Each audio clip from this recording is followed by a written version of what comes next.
Hi all ನಮಸ್ಕಾರ, welcome to my vlog. So ಇವತ್ತಿನ vlog ಬಂದು ವರಮಹಾಲಕ್ಷ್ಮಿ ಹಬ್ಬದ ಪ್ರಿಪ್ರೇಷನ್ಸ್ ವ್ಲಾಗ್ ಆಗಿರುತ್ತೆ.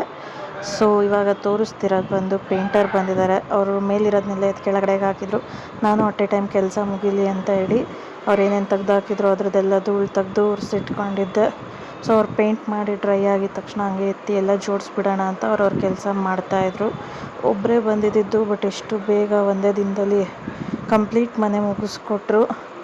ಆ್ಯಂಡ್ ಅವರೇ ಐಡಿಯಾನೂ ಕೂಡ ಕೊಟ್ಟರು ನನಗೆ. ಎಲ್ಲ ವಾಲ್ಗೂ ಕ್ರೀಮ್ ಮಾಡಿಸ್ಕೊತಿದ್ದೀರಾ, ಸೊ ಅದ್ರ ಕಾಂಟ್ರಾಸ್ಟ್ ಆಗಿ ಟಿ ವಿ ಯೂನಿಟ್ ಹತ್ರ ಮಾತ್ರ ಬೇರೆ ಕಲರ್ ಮಾಡಿಸ್ಕೊಳ್ಳಿ ಅಂತ.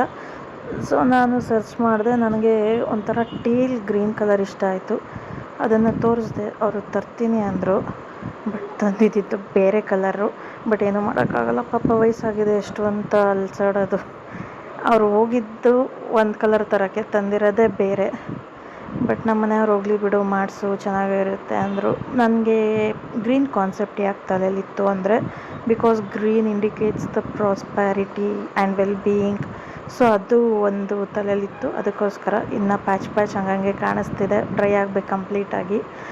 ಆ್ಯಂಡ್ ಈ ಬಟ್ಟೆಗಳನ್ನ ನಾನು ತೆಗ್ದಾಕಿ 1 ವಾರ ಆಗಿತ್ತು. ಫೈನಲಿ ಅವ್ರು ಬಂದು ಪೇಂಟೆಲ್ಲ ಹಿಂದಿನ ದಿನವೇ ಮಾಡಿ ಹೋಗಿದ್ರು.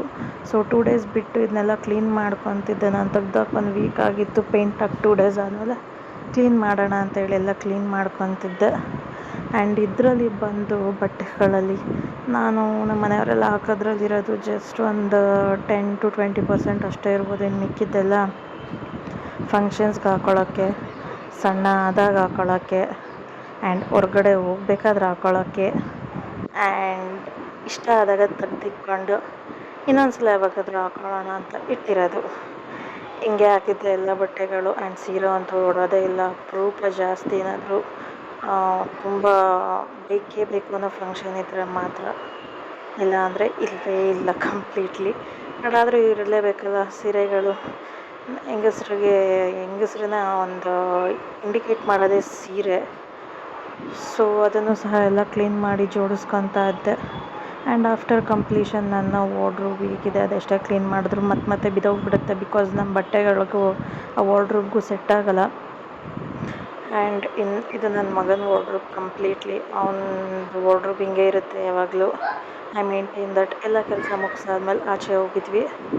ಸೊ ಆಚೆ ಹೋಗಿ ನಮ್ಮ ಮಗನದು ಶಾಪಿಂಗ್ ಇತ್ತು, ಮಾಡೋಣ ಅಂತ. ನೋಡ್ತಿದ್ದೀರಲ್ಲ, ಇದು ನನ್ನ ಮಗನಿಗೆ ಶಾಪ್ ಮಾಡಿರೋಂಥ ಬಟ್ಟೆಗಳು.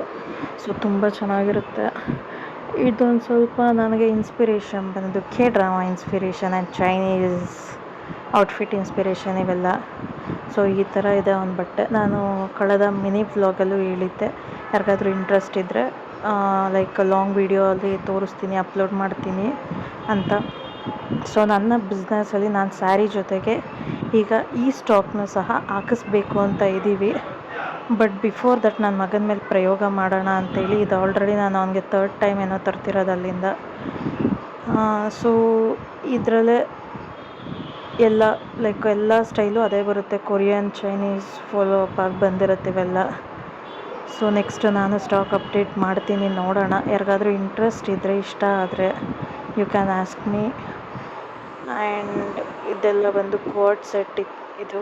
ಇವೆಲ್ಲ ಚೆನ್ನಾಗಿರುತ್ತೆ ಒಂಥರ. ಅದ್ರ ಜೊತೆಗೆ ಒಂದು ಸ್ಪೆಕ್ಸು ತೊಗೊಂಡಿದ್ದೆ. And even this is also shoes, it's also inspired by Koreans. ಇವತ್ತಿಗೆ ಇಷ್ಟೇ, ಮತ್ತೆ ಇನ್ನೊಂದು ವೀಡಿಯೋ ಜೊತೆಗೆ ಸಿಗೋಣ. Thank you so much.